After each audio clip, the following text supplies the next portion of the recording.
ZEE5 ಇರುವಾಗ ನೀವು ನಿಮ್ಮ ನೆಚ್ಚಿನ ಶೋಗಳನ್ನ ಎಂದಿಗೂ ಮಿಸ್ ಮಾಡಿಕೊಳ್ಳುವುದಿಲ್ಲ. ಅದು ಸಂಪೂರ್ಣ ಉಚಿತವಾಗಿ.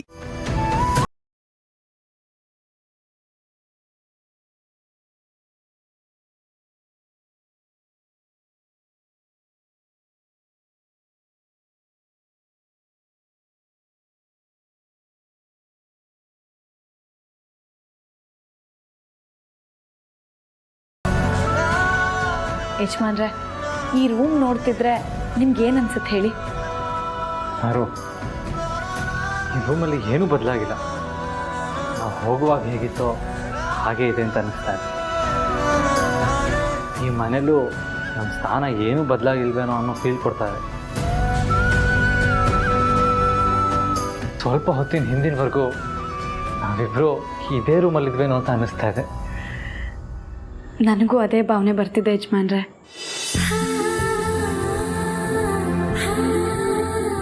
ನಾವಿಬ್ಬರು ಒಂದೇ ನಾಣ್ಯದ ಎರಡು ಮುಖಗಳಿದ್ದಾಗೆ. ಅದಕ್ಕೆ ನಮ್ಮ ಯೋಚನೆಗಳು ಒಂದೇ ಥರ ಇರುತ್ತೆ.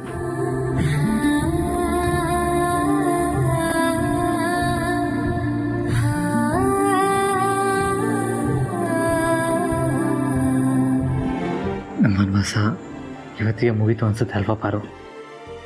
ನನಗೂ ಹಾಗೆ ಅನ್ನಿಸ್ತಾ ಇದೆ ಯಜಮಾನ್ರೆ. ನನ್ನಿಂದ ಇದನ್ನೆಲ್ಲ ನಂಬೋದಕ್ಕೆ ಆಗ್ತಾ ಇಲ್ಲ. ಇವತ್ತು ಬೆಳಗ್ಗೆವರೆಗೂ ನಮ್ಮ ಜೀವನ ಈ ರೀತಿ ಒಂದು ಸುಂದರವಾದ ತಿರುವು ತಗೊಳುತ್ತೆ ಅಂತ ನನಗೆ ಕಲ್ಪನೆಯಲ್ಲೂ ಇರಲಿಲ್ಲ.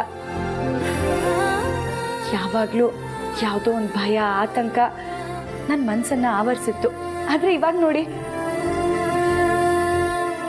ನಮ್ಮ ಮಗು ತುಂಬ ಅದೃಷ್ಟ ಮಾಡಿದೆ ಈ ಮನೇಲಿ ಹುಟ್ಟೋದಕ್ಕೆ. ಈ ಮಗು ನಮಗೂ ಅದೃಷ್ಟ. ಯಾಕೆ ಅಂದರೆ ನಾವು ಕಳ್ಕೊಂಡಿದ್ದ ಬಾಂಧವ್ಯ, ನಂಬಿಕೆ ಎಲ್ಲ ವಾಪಸ್ ಸಿಕ್ಕಿದೆ. ಈ ಜೀವಕ್ಕೆ ಇನ್ನೇನು ಬೇಕು ಯಜಮಾನ್ರೆ? ಅತ್ತೆಯಮ್ಮ, ಮಾವ, ನೀವು, ಗಣಿ, ಜನನಿ, ನನ್ನ ಮೈದ್ನ, ಸಾವಿತ್ರಕ್ಕ, ಇವ್ರಿಗೆಲ್ಲರ ಜೊತೆ ನಾನು ಆರಾಮಾಗಿದ್ಬಿಡ್ತೀನಿ. ಇವತ್ತೇ ನನ್ನ ಪ್ರಾಣ ಹೋದ್ರೂ ಚಿಂತೆ. ಪಾರು, ಖುಷಿ ಸಂದರ್ಭದಲ್ಲಿ ಇಂಥ ಮಾತು ಯಾಕೆ ಆಡ್ತಾ ಇದೆಯಾ? ಕ್ಷಮಿಸಿ ಯಜಮಾನ್ರೆ, ಅರ್ಗಿಸ್ಕೊಳಕ್ಕಾಗದೇ ಇರೋಷ್ಟು ಸಂತೋಷನ ದೇವರು ಒಂದೇ ಸಲ ಕೊಟ್ಬಿಟ್ಟ.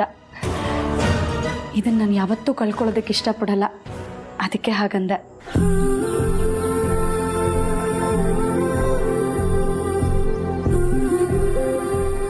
ಇನ್ನು ನಮ್ಮ ಜೀವನದ ಪ್ರತಿ ಕ್ಷಣನೂ ಈ ಅರಸನ ಕೋಟೆಯಲ್ಲೇ ಪಾರು.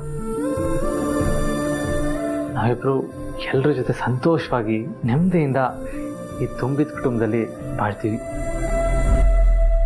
ಈ ನಮ್ಮ ಮಗು ಈ ತುಂಬಿದ ಕುಟುಂಬದ ಎಲ್ಲರ ಪ್ರೀತಿನೂ ಅನುಭವಿಸುತ್ತೆ.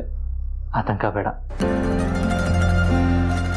ಪಾರು, ನಿನ್ನ ಮುಖದಲ್ಲಿ ಆಯಾಸ ಕಾಣಿಸ್ತಾ ಇದೆ. ನೀನೊಂದು ಸ್ವಲ್ಪ ಹೊತ್ತು ರೆಸ್ಟ್ ಮಾಡು. ನಾನು ಹೋಗಿ ಅಪ್ಪ ಪ್ರೀತಿ ಜೊತೆ ಮಾತಾಡ್ಕೊಂಡ್ಬರ್ತೀನಿ.